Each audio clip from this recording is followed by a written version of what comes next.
Hey everyone, Alec Tackmann here. This is GoAndPractice, Book 2. We're checking out page 23. This is the section on eighth note triplets. So this one is going to break away a little bit from the rudiments, and we're just going to talk about timing in this one. I think this is an important thing to have in the book for the next rudiments coming up. You want to have a really good grasp on how triplets work. This one will feel like maybe a bit more of a beginner intermediate exercise, but there's some cool stuff happening on the bottom half that for the other of you that want a little trickier stuff to check out. So let's just get right to it. When you're practicing your triplets, and when I say triplets, right now I'm talking about eighth note triplets to get specific. You want to have your metronome going. This is so important so you don't accidentally play them incorrectly. So for this, we're going to have a handy metronome going, and Steve Jordan is going to guide us through this. So now, so far in your drumming, we have quarter notes, eighth notes, 16th notes, and that was 1, 2, and 4 per quarter note. The triplet is 3 evenly spaced notes across the span of the triplets. Okay, so triplet, triplet, triplet, triplet.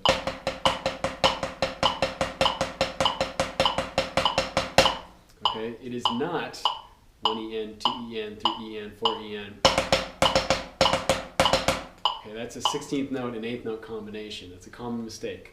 Okay, so usually I find with students when I'm first showing them triplets, the mental part of it is actually not that hard because we hear triplets all the time in our lives.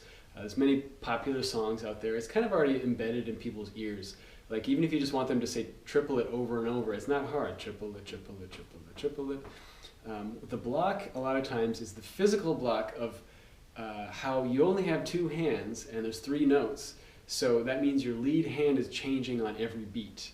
So if you're going to play triplets against time, triplet, triplet, triplet, it's right, left, right, left, right, left, right. So for those of you teachers out there, I would suggest just starting with that. You'd be surprised how much beginners can at least get bogged down on that. And then once they get used to the physical coordination of doing that, it's usually not too hard to put on the click and have them play along.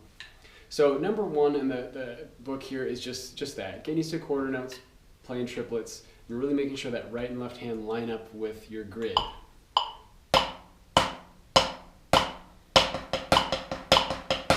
You can accent if you want to start.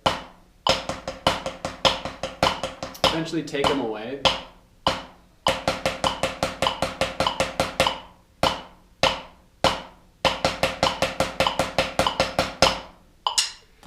So yeah, 2 and 3 are just kind of more examples of playing around with that.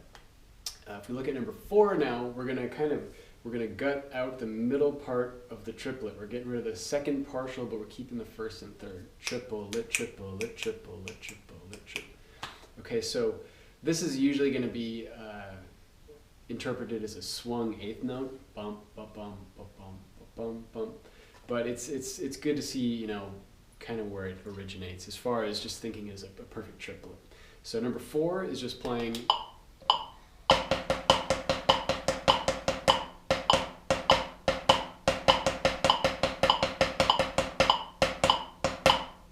There you go. Number 5 is another way to think about the triplet. We're taking the same, exact same rhythm, but instead of playing singles, we're going to play doubles over it. Which is tough to do. Triplet, triplet, triplet, triplet, triplet, triplet, triplet, triplet. This is good for your double strokes. This pushes the emphasized stroke or the emphasized beat around from the first part of the double to the second part of the double. This is also good just for your counting. You know exactly where that click is supposed to be. Triplet, triplet, triplet, triplet. And then this one just in number 5 just goes from singles to doubles. Let's go with the click.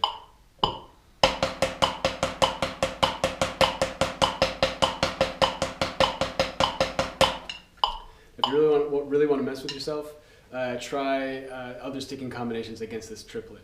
In music, this is called a hemiola. When you take one concept that sits comfortably on top of one rhythm or one grid, and you just drop it onto another one. So we're taking the double stroke, which when you play it all by itself, sounds like the beat should be 1, 2, 3, 4, 1, 2, but we're dropping that onto triplets, triple, triple, triple, triple, 1, 2, 3, 4, like it really starts to mess with your head, but they're good exercises.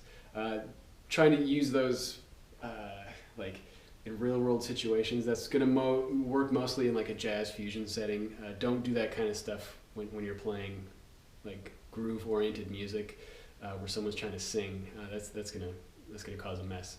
But like, you know, you can take a paradiddle and put it over a triplet. So you take triplet, and then paradiddle.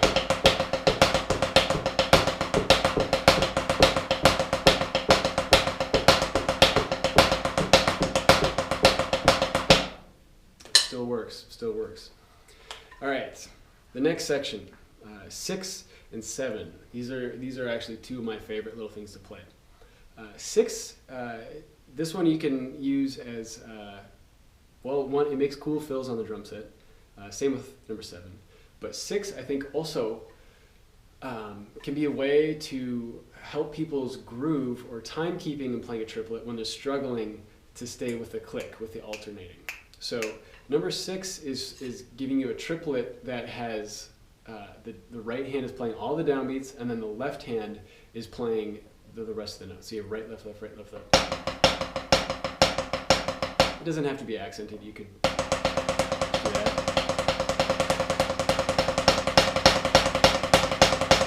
But you got to have doubles in the left hand for that to happen.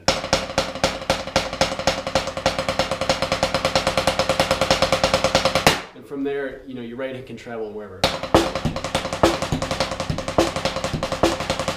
This one just stays parked. And then it sounds like you're doing some kind of, you know, crazy cool fill, but it's just triplets. So 6 is just a bunch of those. 1, 2, 3, 4, triple, triple, triple, triple.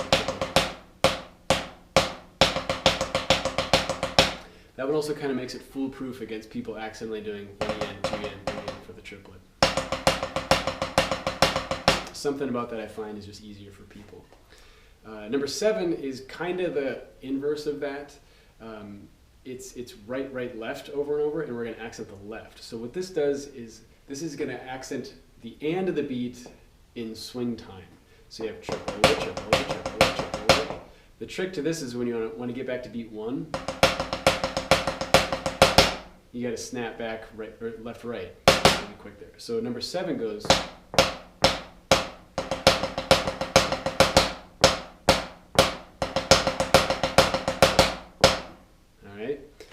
You start combining them, 6 and 7, those two ideas.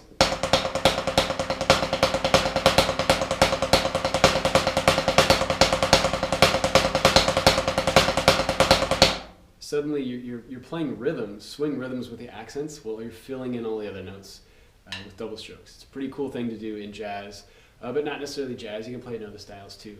I personally do that one all the time by myself.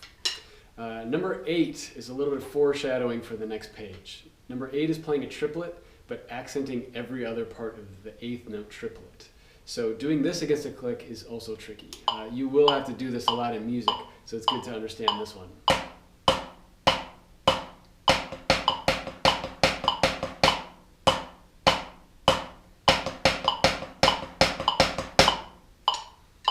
And then 9, 10, 11 are just variations on the stuff from the top of the page. So that's 8th note triplets. This is what people are talking about when they just say triplets. They're a little trickier to do than you might think, but like I was saying before, a lot of times I think this one is a little bit more of a physical challenge for people, just that brain teaser of switching the leading hand on every count.